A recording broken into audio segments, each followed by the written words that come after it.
Welcome to Black Men Speak. I'm your co-host J.R. Stewart. And good evening, everyone. I'm your co-host, Tommy Duncan. It is Wednesday night, 9 p.m. Central, and we know that if it's Wednesday night at 9 p.m. Central, it is Black Black Men Men Speak. Speak. Welcome, everyone. And if you haven't already, please take the time to hit that notification button, hit the like button, and share information about our show so we can grow our audience. Not necessarily in that order, but make sure you get all three done.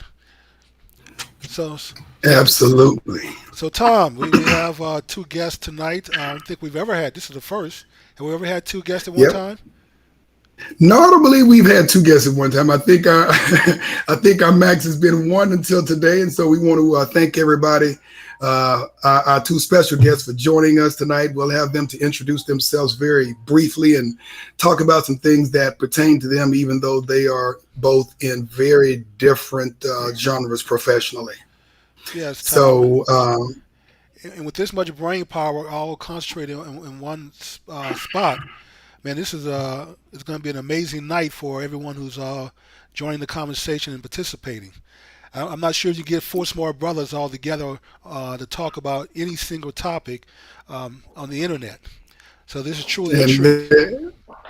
absolutely, there'll be no breakdancing, no entertaining, no rapping, and nothing like this. This is strict information and stuff that is going to empower our community. What are you trying to say, Tom? That this is not the Breakfast Club? No, I didn't say that. You said that, okay? I just don't know how they survive, with that minstrel show that take place over there. But anyway, let's jump into it, Tom. Let's get our guests to introduce themselves. You want to go first, William? Yep. Sure. Good evening, everyone. William Price, educator, father, former coach, currently triathlete. I love to plug that in. Students at my school say I'm Iron Man principal, so I wear that with a badge of honor. I've been at educator at elementary, middle, high school level, and also done some collaboration with college professors. So 29 years in the business, and happy to be here tonight to share whatever insight I can. Okay. So are you the new Joe Clark? No, yeah, I can't wear that badge of honor. You're chaining the doors because, down to keep the criminals out. Yeah, where we are now is a balance of socio-emotional along with the academic. So it's definitely a different spin in education these days, a different way that we have to approach it. Okay. Absolutely. I think we lost the video feed for Howard, but hopefully we can still hear him. Howard, can you hear us? We I can hear you. Yeah, we can hear you, but we cannot see. There we go. There you you are go. back. All right, there All we right. go. All right. So if you could introduce yourself very briefly. Yeah, how y'all doing? My name is Howard Anderson. I am an internal medicine physician at Methodist Hospital in Dallas, Texas. I've been in private practice for over 20 years, and I've been knowing Brother Tommy Duncan and Brother William Price for a long time. As a matter of fact, Brother Duncan is from Oak Cliff, Texas, as well as myself. Absolutely. Okay. Well, I'm from Bonton, so not too far from you. Nah, you're right in the hood, too. Absolutely. So our show tonight, it's a special topic, and that's one of the reasons that we have our two special guests tonight. As America is going back to school over the last couple of weeks, from grammar school up through college and beyond, there's a lot of conversation going on from a couple of different perspectives. Obviously, we are still in the midst of the coronavirus pandemic and a second and third wave of the virus.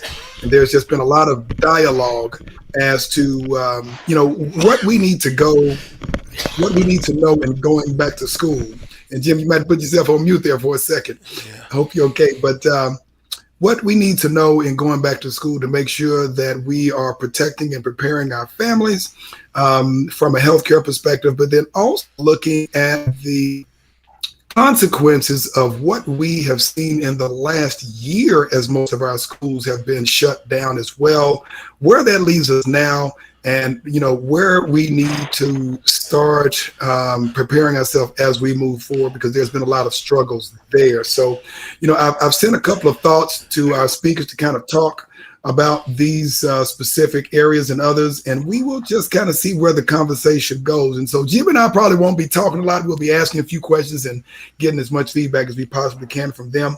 So what we'll do is start off with Dr. Anderson, who has a practice of his own for almost 30 years. And I want you to start us off by talking about what is different about this second and third wave, the Delta variant, I think, as we know it, or has been popularized. What is different about the Delta variant than others in the first wave from what we were seeing in 2020?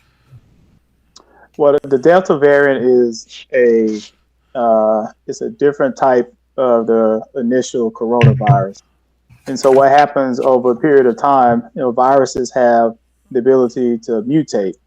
And so as they mutate, they may develop new and different types of strains. And initially, when the Alpha variant came out and we had the the vaccines that were developed against the Alpha variant, once we started giving the United States people the vaccine, we saw the infection rates begin to drop off. And initially, we know that those vaccines, particularly the Pfizer and Moderna virus, were about 96 to 97% effective in decreasing your risk of getting the virus. However, over the last couple of months, we've been dealing with the Delta variant, and just this week, studies have come out showing that the initial vaccines aren't quite as effective against the Delta variant at preventing you from getting the virus. However, the vaccines are still very good at keeping you from being sick and getting in the hospital. So right now with the Delta virus, those who are vaccinated as well as those who are not vaccinated actually carry the same amount of virus in their nasal passages. So those who are vaccinated still have the capability of spreading the virus as well as those who aren't vaccinated. So that's kind of some of the differences between the Alpha variant and the Delta variant, is that those who are vaccinated are still have the capability of getting infected. They're just not getting quite as sick as those who aren't vaccinated. Gotcha. And so that's what they're calling the breakthrough infections that we're seeing. Gotcha. Yeah. And these are literally mutations of the original virus, which is common when from my understanding, when it comes to different viruses, correct? No, that's correct. That's the same thing you see with the flu shot. The reason why we have to take the flu shot on a yearly basis is because there are different strains of the flu that are produced every year. So the flu virus typically may have 50 to 60% of the strains that were present from the previous year. So that's kind of what we see in viruses. So. Gotcha. Now, you brought up a very interesting point there. You were saying that obviously it does help inoculate the body so that the symptoms of the virus, that is for folks who are vaccinated, aren't as severe in folks who are vaccinated as opposed to those who are not. But you also mentioned that you can be just as viral with the vaccination, even though you may not have the symptoms, otherwise either catching the virus or transferring the virus, correct? Yeah, that's correct. And I don't know if you remember back in April or May, the CDC came out and said, if you have been vaccinated, you don't have to wear a mask inside or outside. And that was when we were dealing with the Alpha variant. However, when the Delta variant came around and they started realizing that those who were vaccinated could spread it just as easily, the CDC went back and revised their guidelines. And as of a couple of weeks ago, they're actually advising everyone to wear a mask, whether you're vaccinated or not vaccinated. Is going to determine how strict the guidelines are in terms of requirements or recommendations in terms of wearing a mask. And in some places, quite frankly, you have folks significantly in significant numbers who aren't wearing their mask at all. Presumably they're just vaccinated and they feel that they are protected because they are vaccinated. But if they are viral, they are just as dangerous to their family and or to other folks as if they were not vaccinated. What in the scientific community, if you can kind of speak to that a little bit, is it purely a political conversation as to why folks are not wearing masks, even though they are vaccinated and could still be people? So if you're in a state where they're mandating masks, then everybody's comfortable wearing a mask, and those who choose not to wear a mask are the ones who may feel uncomfortable. Whereas if you live in a state where there aren't mask mandates, such as Texas, then the people who wear masks are the ones who feel uncomfortable when they're out. So from a political standpoint, that's kind of how I look at it from a political standpoint. What an issue, everybody wearing a mask, because this virus is deadly. We are topping the charts over the last couple of weeks in the amount of people who are getting infected, as well as those who are dying. And at least 95% of those who are dying are those who have not been vaccinated with this Delta variant around. Okay. Gotcha. And by the way, Jimmy, as we continue to move forward, I don't know, can you share the chat line? I don't know if it's possible to share the chat line so we can both look at it, because there may be folks who are asking questions via chat in addition to folks who might call in. Yeah. Let me see what I can do. Either that or make sure that you're monitoring the chat line just in case we do have some questions on the chat line as well. And I'm going to kind of steer from Howard to William, because, when we look at the state of education in America, in our grammar schools, in our high schools, in our college, there has been a lot of disruption over the last year and a half as a result of the pandemic, as a result of the politics, quite frankly, because of schools shutting down across the nation. And then, you look at the virtual delivery of education within our schools.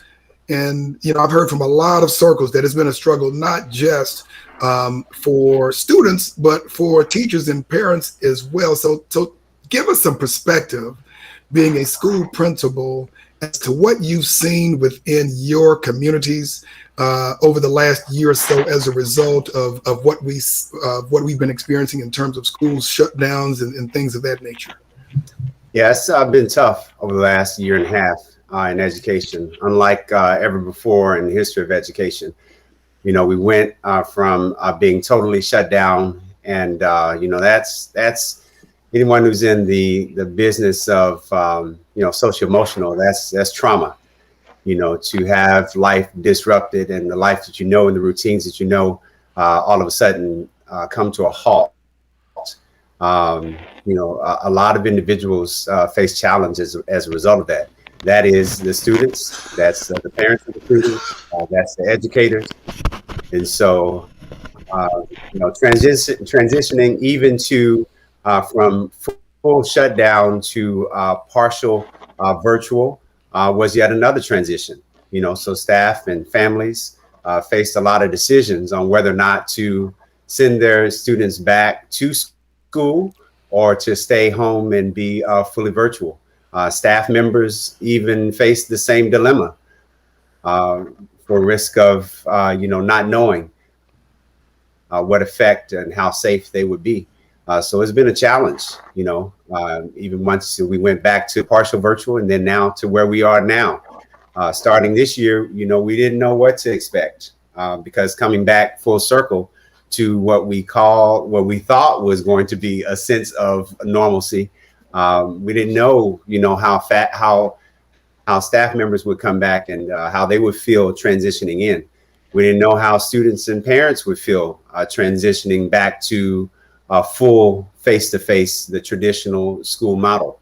But surprisingly, in our first open house orientation, it was what I call standing room concert only, in our gym cafeteria. So people were eager to get back. Some had masks on, some didn't have masks on. They were eager, I think, what it is to get back to some sense of being normal, right? Some sense of routine. Um, it's brought some challenges all the way around with all stakeholders, even now. And so as the Delta variant comes up, we're yet at a different crossroads, right? School districts across the state and across the country now are having to pivot once again to decide what types of measures we put in place in order to, accommodate staff, to accommodate families, accommodate children. And as a matter of fact, we're right smack in the middle of making those decisions right now. Gotcha. So in terms of policy decisions, moving from last year to this year, when we're maybe talking to a parent or the concerns that are coming from parents as they're transitioning into the new year, what are the most critical policy decisions that you think are going to affect at the parent level or at the student level, as opposed to us, I guess, considering us transition back into this state of uncertainty? Definitely. The foundation hasn't changed. Families want to make sure that their children are highly educated. That has not changed. Families want to make sure that their children are safe. That has not changed. What has changed is how we meet the needs of children and staff members who are coming back into the setting who have dealt with trauma. Everyone has dealt with some form of magnified trauma coming back into this year. It's not just our industry, it's really every industry, right? So when you think of the big trauma effects, you think of course, job change, you think of moving, you think of divorce, right? You think of death. Wait a second, William. Hey, Jimmy, can you put yourself on mute? We hear a lot of background noise. Okay. If I'm Jimmy, muted, okay, go. And then also I got, what's that? Yeah, my device is the default device for the whole conference. Controller? Yeah, so if I'm Gotcha. muted, then we'll all Okay, get good deal. All right, no problem. Also, I've had a couple of people text me. Oh, well, don't do that. Also, someone said that they can only see a couple of us. I don't think somebody said they couldn't see me. They could hear us fine, but I think at some point they couldn't see me. And I think at one point they maybe couldn't see William, but they can see him now. So just wanted to give you a heads up on that, looking on the video feed. So, yeah. William, I apologize for the interruption. Go ahead and continue. So when you think about just regular trauma, right? Pre-COVID, just regular life. We know that when you begin to stack trauma on top of each other, when an individual faces multiple traumas, then we have to be very, very careful, right, about the effect that it has on us. We have to be very, very careful of how we deal with it. One thing we know that everyone, based on our, how we, what we're capable of handling, is able to face trauma and multiple levels of trauma differently. So that's the difference this year. We're very, very mindful that all of us, all stakeholders, have gone through multiple levels of some type of trauma. You throw in the fact of isolation by itself and the negative effects of isolation that parents and students and staff members had. All of that thrown into the mix creates a different approach that we have in the field of education and how we balance rigor and instruction, how we balance safety. But then the third piece that is equally important is how we balance socio-emotional care for students and stakeholders. Okay. So that's the difference that we have to pay very close to now. So Tom, I'm sorry, Jimmy, go ahead. What were you about to say? So we have someone who's joined the conference. And I'm pretty sure she may have a question for us. That is absolutely. That is fine. Looks like we have Mrs. Anderson on the line. Oh. Welcome to Black Men Speak. Hey, how are you guys? Outstanding. Absolutely. Thank you for joining us. Wouldn't miss it. Hey, Howard. Did you have a question for us today, or a question for one of our guests today? No, I was just listening in to see what you guys were talking about. All right, very good. All right, Wait a minute, Tom. let's continue to. You can't let him off the hook that easy. You can't join our conference and don't have a question. Okay, well, in that case, Mrs. Anderson, you are on the hook. You're going to have to ask at least one question. At least one At question. least one Okay, question. well, actually, I that they have canceled classes for the week because they had 112 kids to test positive for COVID and 30 staff members. So I guess my question is, what can be done, or what do you think? And I guess this is for William. What do you think can be done to get the schools to take it a little bit more serious? That this is something that can spread quickly and affect, not only those 112 kids, but their families, the people that they've been in contact with. I just, when I saw the story, I was blown away. I mean, because Kemp ISD is not a big ISD. It's what, 2A maybe? I mean, that's the whole town. And I'd like to piggyback on, And on that that real quick. I'm sorry. See, I thought some of the information that was put out there was that kids had some kind of immunity from COVID. We didn't have to worry about the kids, and now that's seemed to not be totally true, or maybe we didn't have all the information when the information was given. But I think having to put information out, then walk it back, and then come up with something else, a new policy, a new guideline. All these changes, undermining confidence in the public as to which ones they should follow and which ones they shouldn't.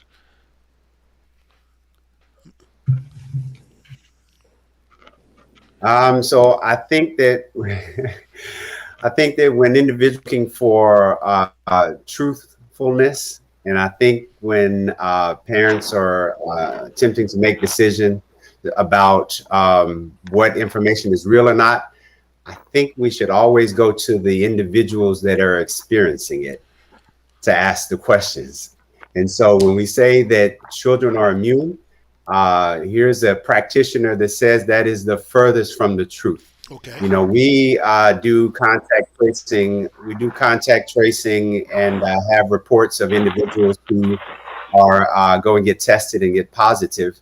And so we track our students and we track our staff. And it's almost equally the number that we see as far as students and staff that are testing positive. So what can we do? Erica asked. One of the things we have to do is treat it as real.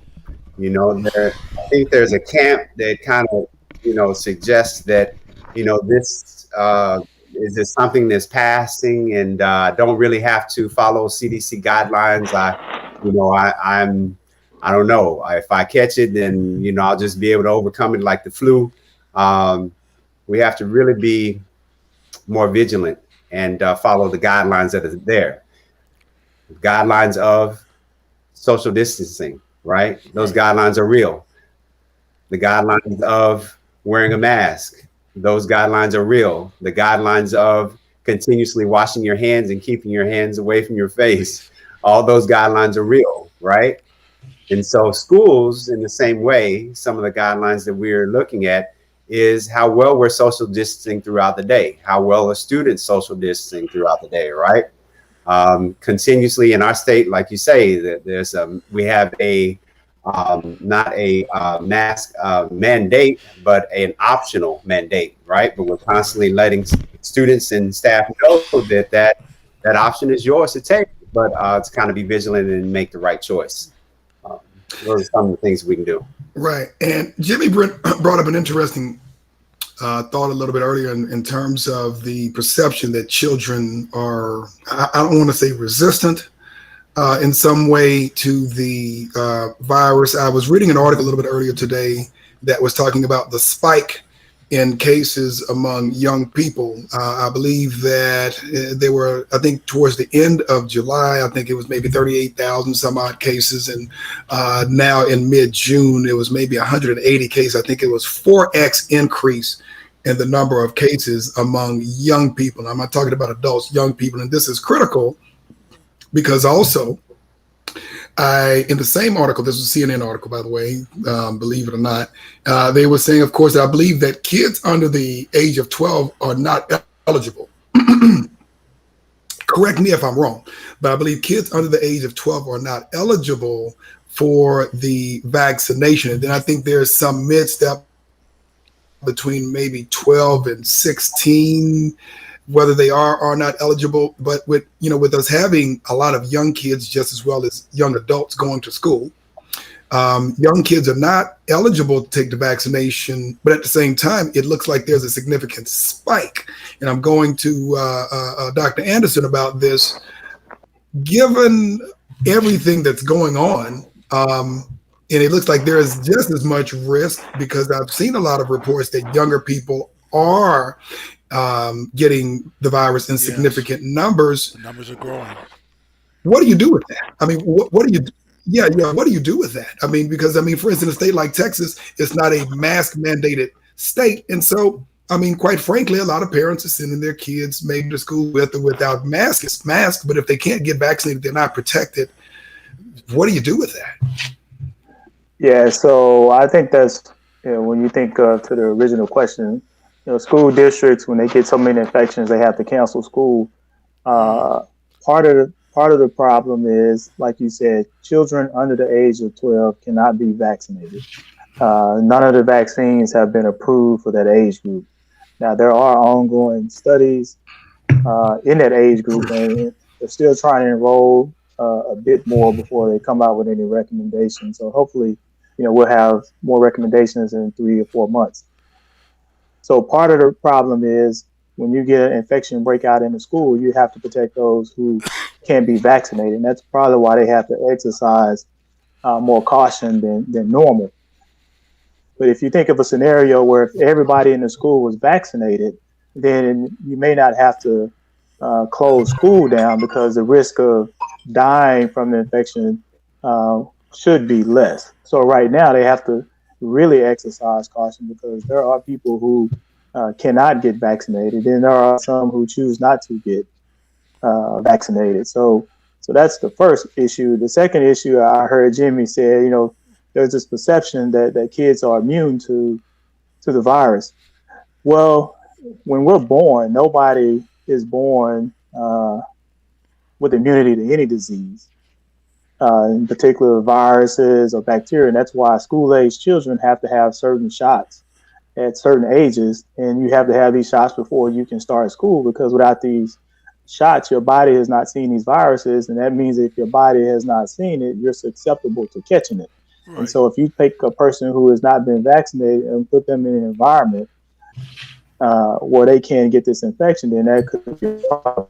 So when we're born, we don't have immunity. However, as we live, we are exposed to certain things, certain viruses, and that's how your body, when it sees a virus, it learns how to defend itself against it, so that if it sees it again, you're more protected. So that's how the body system works, and that's why we use vaccines. But the only problem now is the COVID-19 is a new virus. So nobody has seen this virus. And so in order for the young people to have immunity, they have to actually be exposed to the virus. The only problem is if they get exposed, how sick are they going to get in the process? And so you can't take a chance on, well, let's just let all the young children get the virus and see who lives and see who doesn't live. That's not a good stance to take. So that's why you have to be a little cautious in saying, yes, they will build up immunity, but they have to be exposed. But the vaccines, you don't have to be exposed for your body to build up a defense for it. So that's kind of some of the things that go on with some of the misinformation that's out there. So, and I have a follow-up question. So maybe I'm doing the math. Yeah, I'm sorry. Go ahead, Jimmy. I'm sorry. Quick follow-up for Dr. Anderson and for Principal Price. Is this becoming the new norm? I mean, are we going to get in front of this and be able to deal with it, or are we going to forever be dealing with it?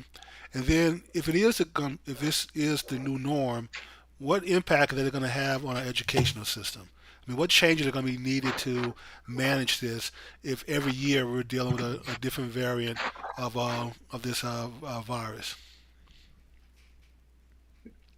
Well, I think part of it is when you look at the flu virus. The flu, when it eventually came out, a lot of people got sick. A lot of people may have died from the flu, but eventually, over time, as people got exposed to the virus and we had vaccinations against the virus, there was a high percentage of the population that had antibodies. So, and consider what they call herd immunity, and that's what we're trying to get to with the COVID-19. But the problem is, we only have 50% of the population that's currently vaccinated, and out of that 50% that's vaccinated, we still have those under 12 who can't get vaccinated. And that's probably another 20, 30%. So until we can get a vaccine for everybody at all age groups, that makes it a little harder to get to herd immunity.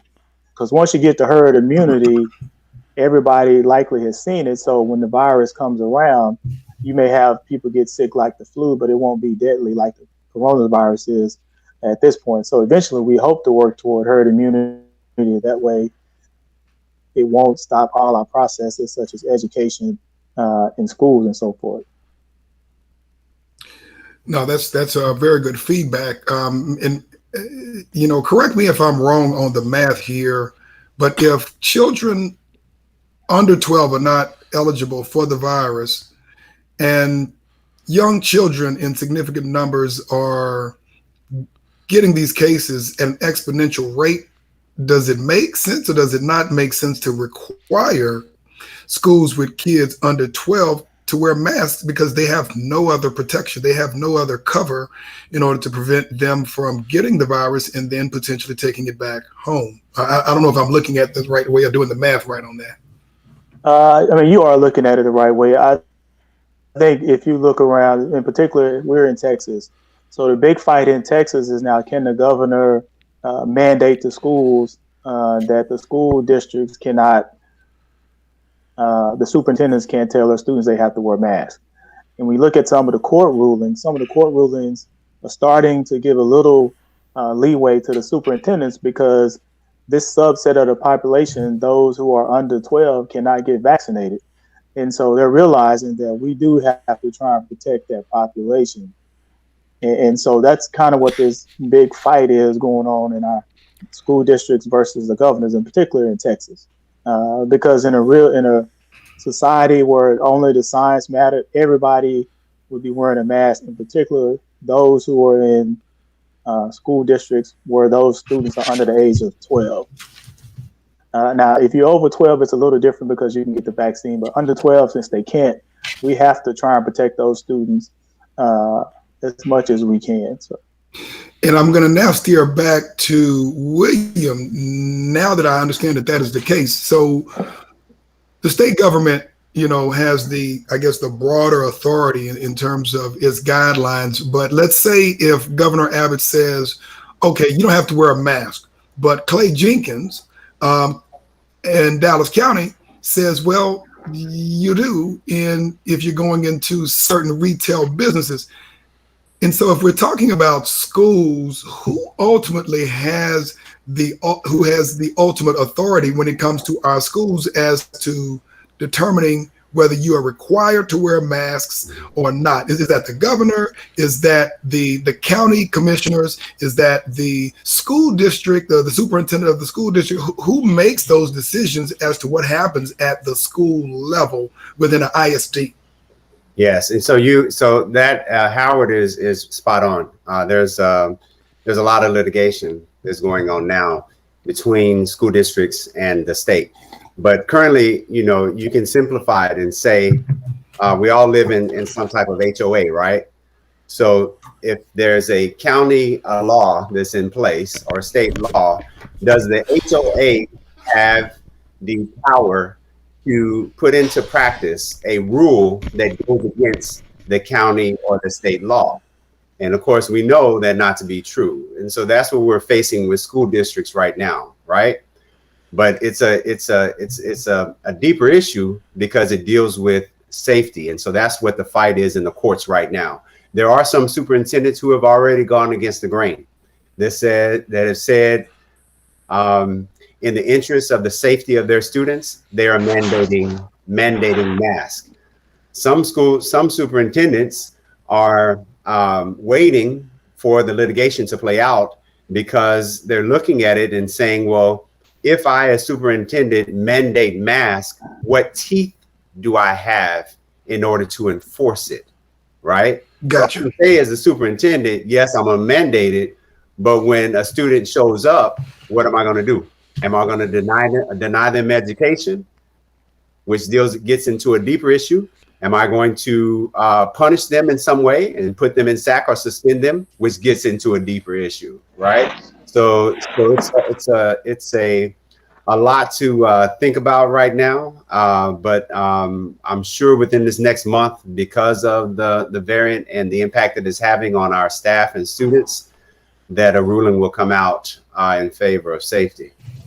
So ultimately, what you're saying is the jury is still out in terms of who has ultimate jurisdiction when it gets down to a granular level. That's correct. Gotcha. It looks like I may have a question here from someone calling in, one of our listeners. Let me answer the phone. Black Men Speak. May I help you? TD3, what's happening, brother? How you doing? All right. Hey, Jimmy, what's up, man? I hope you get your... Thank you so much. Brother. I really want you healthy. I want to give props to my brothers looking good, talking good, and doing good. Dr. Anderson, I would cut off my right arm if my black queen called in just to see what I was talking about on the show, brother. I envy you. Dr. Price, brother, you don't remember me, but we're classmates from the Texas A&M University. I recognize you. I've been around the world a couple of times. You can ask TD on that. But when the feed came through, I recognized your smile, brother. And I texted him, and I was like, did we go to school with that cat? Yes. So, man, I remember you, man. You still light up a room, man. And you're doing good work. I didn't have any questions, anything. Well, maybe I got one question. Thank you. If you called in, you need to have a question. Okay. This is my question. And me and Jimmy got the question. You three brothers, how do you keep your college figure? Because I'm having trouble, especially with COVID, keeping the weight down. Hey, I saw you got to stop eating those Popeyes chicken sandwiches, man. I'm going to let y'all go, man. Tell me, William, y'all let me know when the next Black former student reunion so I can make it, man. All right, will do. Thanks a lot. Y'all. Okay, bye. Yes. Okay, I forgot where we were at, but let's kind of move forward with the conversation. I think, William, you were basically telling us that there's still a lot of litigation out there in terms of determining who has the ultimate right to make these mandates, at least at certain levels. And this is very serious because, I mean, for what it's worth, I think about half of the country, Dr. Anderson, has been vaccinated, half hasn't. A lot of our kids are now being exposed to this now that they are back in school, which makes sense because you have a lot of this coming from the families going into the schools and it's being transferred from place to place. One of the things that I want maybe both of y'all to address just from a different perspective, I've talked to a lot of young people over the last several months because school was virtual, because campuses were closed, there was a lot of anxiety,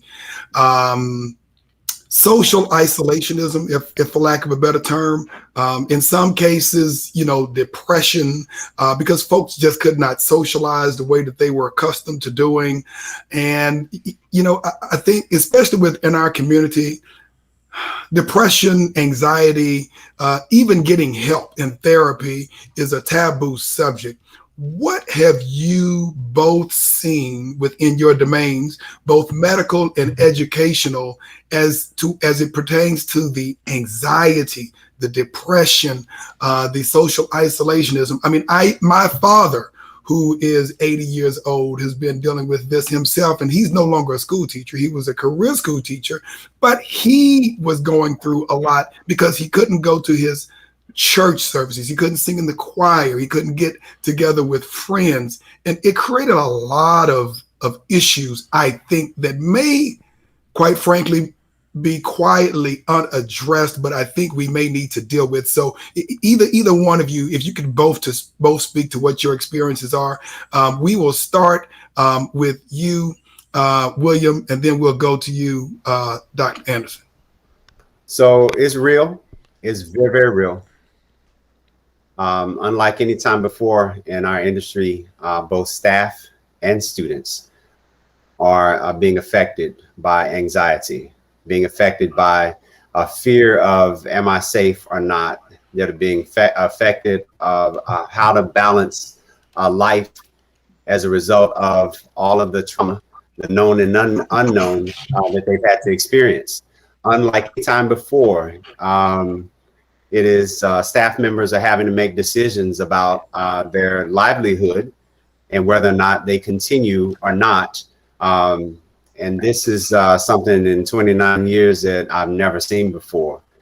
Staffing is an issue. Student attendance is an issue. And these are all related to wellness, mental health, trauma. So we have to address schooling in a different way, right? We do a lot more check-ins.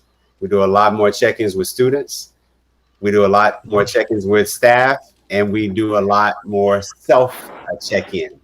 You know, mindfulness and wellness was, you know, kind of second nature in the past, right? It was like, that's just an extra thing that I have to do. Being mindfulness and sitting doing yoga, that's just, you know, something that I might be able to get to, right? Well, now it is in the same way that we have to take a breath, in the same way that we have to eat, in the same way we have to sleep. Wellness is right there at the top. Mindfulness is right there at the top. Wholehearted living is right there at the top. So I guess a nugget that can be taken away, you know, all those personality inventories that we know about, whether it be True Colors, whether it be the Myers-Briggs, whether it be love languages, all of those come into play now, right? Because expression and how we express ourselves differently, how we relate differently to each other is keenly important in order to support one another, right? And so if individuals, whoever's listening, whoever may listen in the future, if you don't know your personality type, you don't know your love language, NPR does a nice study, and hopefully I can put it somewhere in the chat or share it with y'all later. But it's a study that looks at our lens and our experiences, right? It looks at how we've been affected and the things that we how we've grown up, how it has affected us, and it kind of gives us a ranking on a scale of 0 to 10. So it's for children, but as adults, we use it too. I use it in my household. So I rank like 7, right? All of the experiences, the trauma that I went through as I grew up, I rank fairly high. And so I kind of had the expectation, at least someone else in my household, out of the other 4 individuals, right, would rank somewhere high. Totally not true. Everyone else, including my wife, ranked 0 or 1. So that lets me know that my lens, how I communicate, the things that I said, the things that I see as important, are a different perspective based on the experiences that everyone else in my house had. So you put that in the work setting, right? And how we communicate the things that we think are important, the things that others think of important.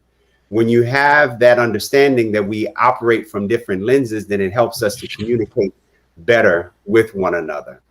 So all those are important. That's just kind of one nugget to take away. Okay. And what say you, Dr. Anderson? Yeah, I think one of the important words that Brother Price used was support. Right now, we have to support each other. We have to support our family. We have to support our friends. The anxiety that's out there around this virus is real. The depression associated with not being able to be as social is real, but the virus is still here. So those things are going to be around for a while, and so we have to. I constantly check my children, check my family members just to see how they are doing. You may call them more frequently, speak with the friends. Same thing with my patients. You know, I ask my patients, "How are you doing? Are you engaging with your family?" And just continue to support each other. But the other problem out there is what I would call kind of a PTSD, because on top of the social anxiety and not being able to socialize, you have this constant argument: should I get vaccinated? Should I not get vaccinated?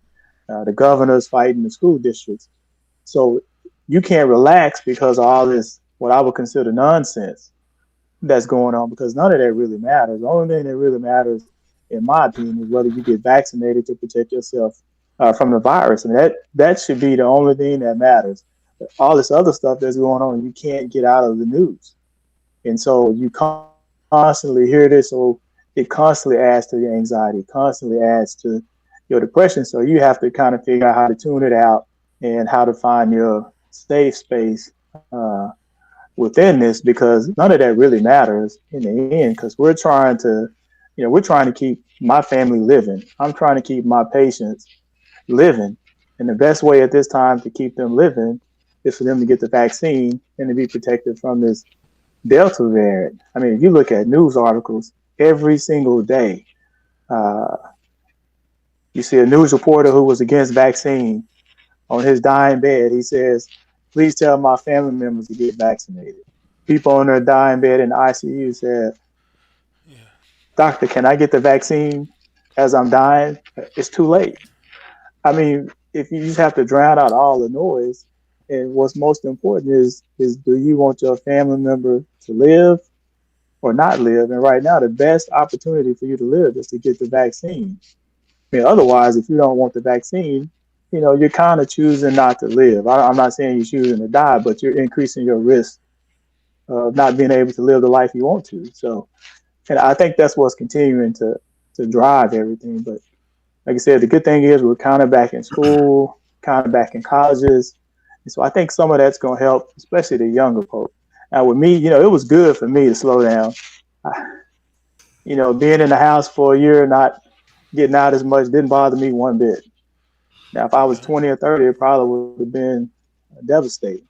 Gotcha. I try and encourage those who are going through it at that stage, to kind of hang in there. But that's kind of we have to learn how to support each other through this time, because, it's not going away anytime soon. So, Well, that's Jimmy, I sad. think you had a question or comment. Yes, we have a couple of educators on the chat line, and so there seemed to be some Perfect. conversation Perfect. about the isolation that the kids are having to go through.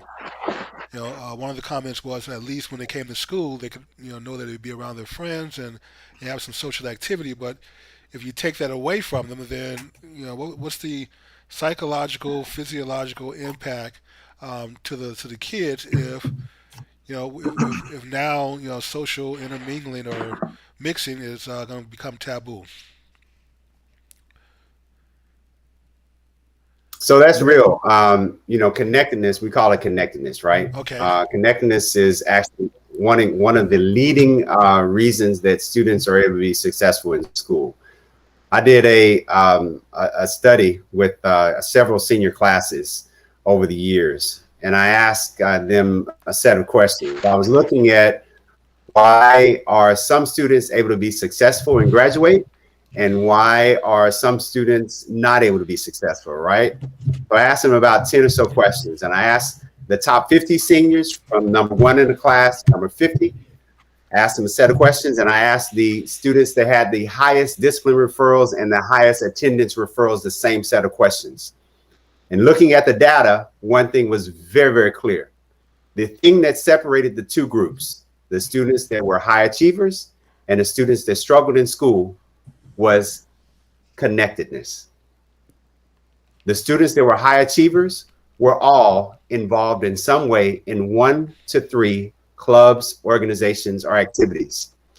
The students that had the highest disciplinary referrals, the highest attendance issues, were exactly the opposite. None of them were involved in at least one club activity or sport in the school. So that just confirmed the body of research that's out there, that students who are connected and plugged in are able to be just be successful, not necessarily highly successful, so successful. So I think what the caller is mentioning as far as students being involved and that is connected to their success, that rings very, very, very true. So Jimmy, what other comments do we have on the line? Um, actually, I want to follow up on that one. So, what's the answer? If being connected is a key factor in success, and basically that's being challenged now because of COVID, then what's going to be the long-term impact here? Do we get rid of the clubs, or how do you still have them, still have clubs and have kids, connecting with each other and somehow stay protected in this new age of COVID? Yeah. So you change it a little bit. You still create the opportunity to where they're able to be connected. You just do it through social distance. Right now, that's what we're facing.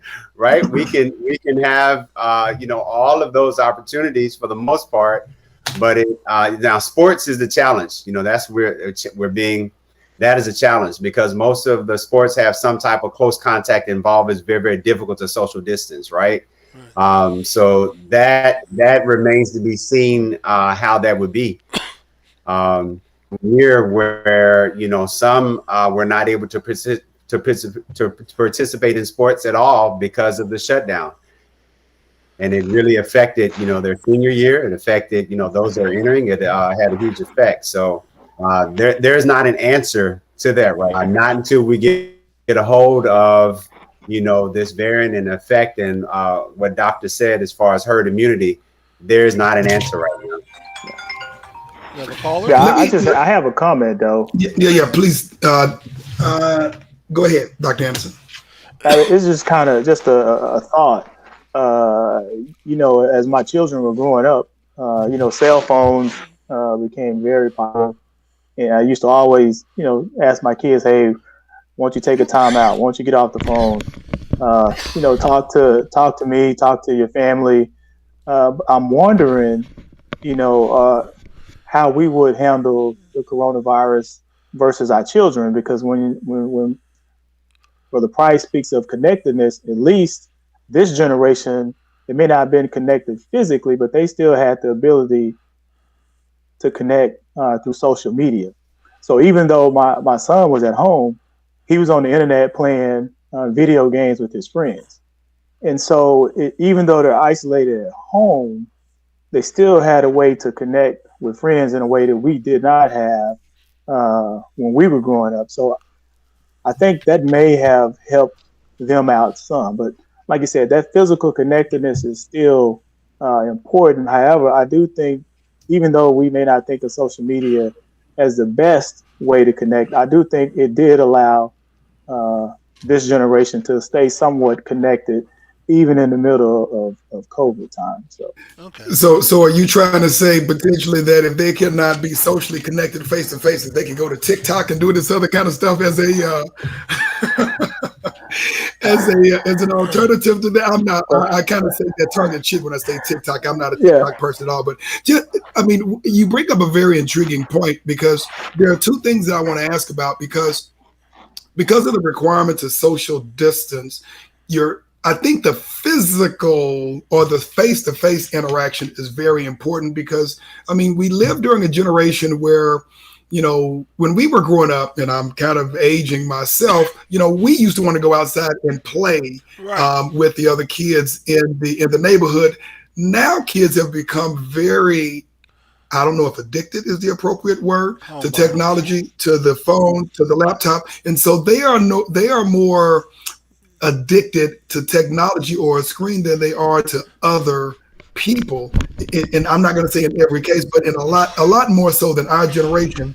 And so we have, in my opinion, what I've observed is a lot more kids who were emotionally isolated, if that's the appropriate term for it.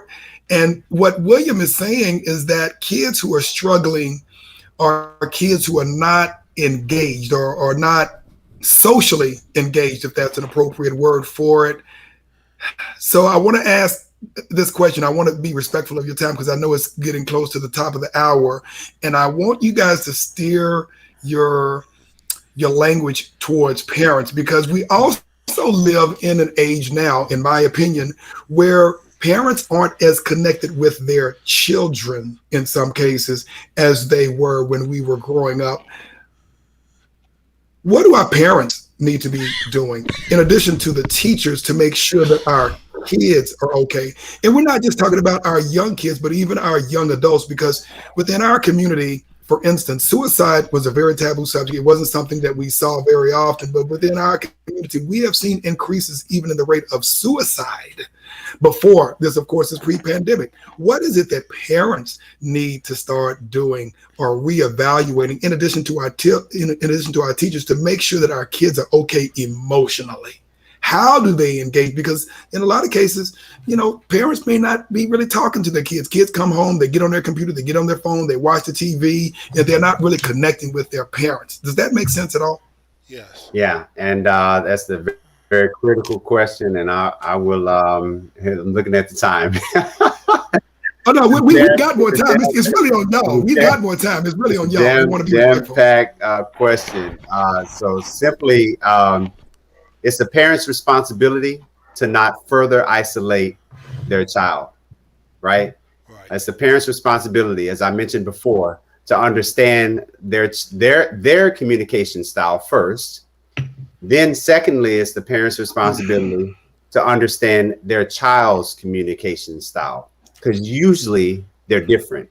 So inventories like love language, the love language inventory, inventories like True Colors, inventories like Myers-Briggs. If the parent has not done that, I would definitely say do it. If the family has not done it, I would definitely say do it, because that is the first step in being able to communicate with each other and, like Dr. said, support one another. The only second point that I would make for parents, and I'm speaking to myself too, as a parent, is when helping to support the child, deal with the behavior and not push away the child. Let me give you an example. Child does something, young adult does something, right? Instead of me saying things like we know the bad statements is, you're no good, get away from me, I can't believe you are doing this to me. Those statements are critically divisive and non-effective. Statements like, your behavior I don't agree with, I won't allow that behavior in my house, I love you and I want you in my house, but that behavior is not allowed in my house, is a totally different statement. So as our children have been faced with trauma, and as our children have been faced with isolation, it is the parent's role not to continue, not to further push away the child from the very resource that we know is necessary in order for that child to be supported. Powerful. What about you, Dr. Anderson? What do you think? Yeah, and so I'm speaking for me personally. When it goes, I intentionally try to engage my kids. So when all my kids are at home, I say, "Hey, we're gonna sit down. We're gonna eat dinner together." It doesn't matter whether you have McDonald's. Doesn't matter whether we have a full meal. We're all gonna sit down at the same time and we're gonna eat. And so everyone's like, well, why I have to wait on you? Why we have to do this? Like, well, we're just gonna have family time. And then at the same time, when we sit down, everybody put your phones up. And here's another argument. So, well, we're just gonna sit down and we're gonna have a little bit of family time just to see how you're doing during the day. And the interesting thing about it is my daughter went to school and she was like, I appreciate you, Dad, because I have friends, they grew up and never did they sit down as a family and eat and have discussions. I'm like, are you kidding me? I mean, it just totally blew me away that people aren't able to take the time just to sit down and chit chat with each other, or even just eat a meal together, because everybody was just coming and going at different times. I was like, no, we're not going to do that. We're going to sit down, and you have to be intentional because they want to be on their phones and everything else. Now, I mean, you have to try and make it kid friendly or young adult friendly, because some of their subjects may not be what you want to talk about, but you have to be willing to listen to what they want to talk about as well. But I think parents have to be intentional. We're going to sit down, we're going to talk. We're going to sit down and have this family time. And when we sit down, we're going to have to turn the TVs off. We're going to put the cell phones up. And it's just going to be us. And it doesn't matter what you want to talk about. It's just, even if you don't talk, just sitting there together, to me, makes a difference. And it helps the family bond. And I think we need to do more of that. Yes. That is absolutely powerful, Brother Anderson and Brother Price. I think you hit it from different angles, but I think they were both definitely on point. Brother Price, you mentioned finding out your personality type, your love language, and true colors. I remember the book Love Languages, and it was more of a relationship book, but it speaks to how people communicate, on a give and receive. In terms of if a parent out there wants to find out their personality type, their communication style, so they can better understand themselves and then figure out how to more effectively communicate with their children or even with their spouse for that matter, how do you get your hands on that? What does it cost, if it costs anything, so we can become more relational in our relationships? Yeah, so I was going to say I'm sorry. Go ahead. I was going to say Dr. Price did post the link that he told us about. Oh, cool. In the chat window. So. Okay, are you going to put that in the chat, or have you already put? Yeah. I was able to put one of them in the chat. Okay. The NPR that is good, but maturity should bring wisdom. Yes. And one of the wisdom pieces that I have as a leader is I know that my communication style is not the all that ends all, right? I know my quirks, I know my strengths, and I know my deficiencies.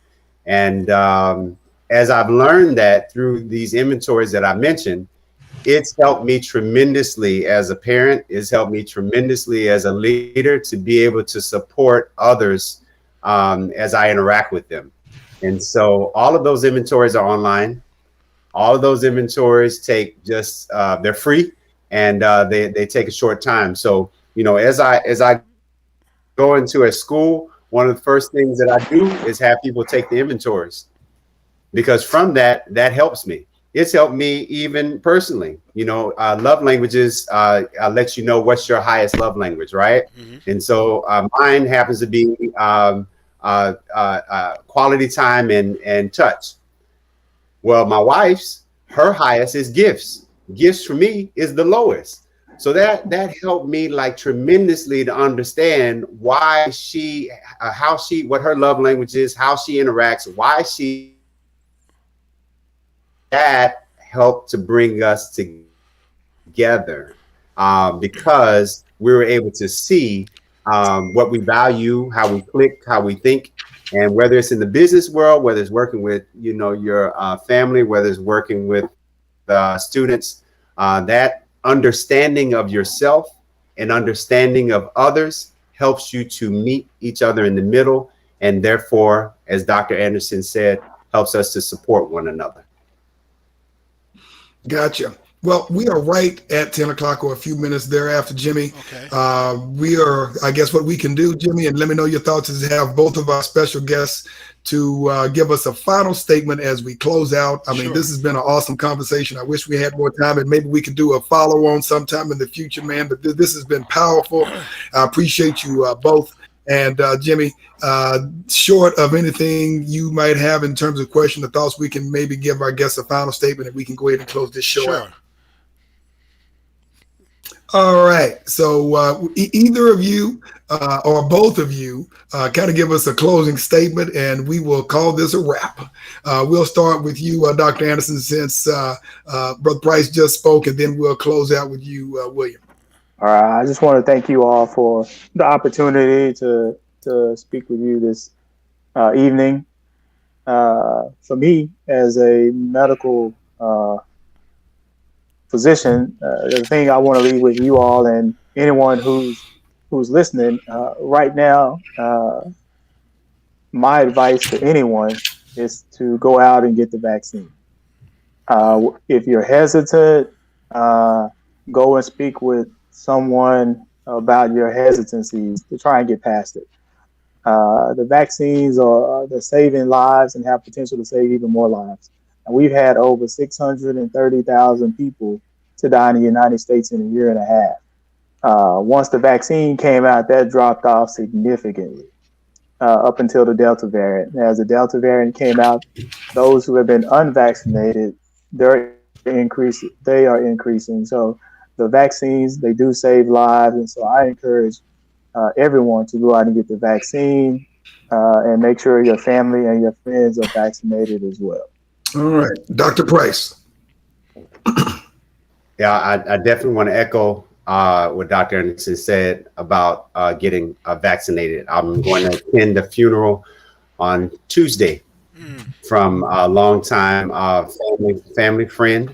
The brother was a couple of years younger than us here. That was not vaccinated. Was on the fence of getting vaccinated. He and his wife constantly talked about whether they should or not. He caught COVID. Went into hospital, got a little better, went home, got significantly worse, and within a few days he died. So it's real. Getting vaccinated, it's a necessity. The thing that I would say to take away is for everyone to be kind to yourself. In order for us to be whole for everyone else, we have to first be kind to ourselves. I say to embrace the social emotional aspect of life. Don't treat it as something that I'll get to later. Don't treat mindfulness as maybe I'll need to do it at some time. We have all been through some type of trauma. COVID has turned our lives upside down, either us or someone who we're close to in some way.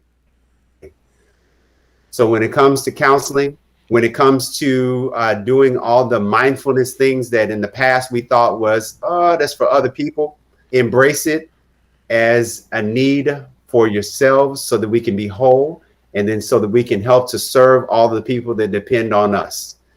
That's the strongest advice that I can give. Okay, thank you. All righty then. We appreciate you both. Outstanding feedback from two great minds within our community. One educational, one clinical. I appreciate you both.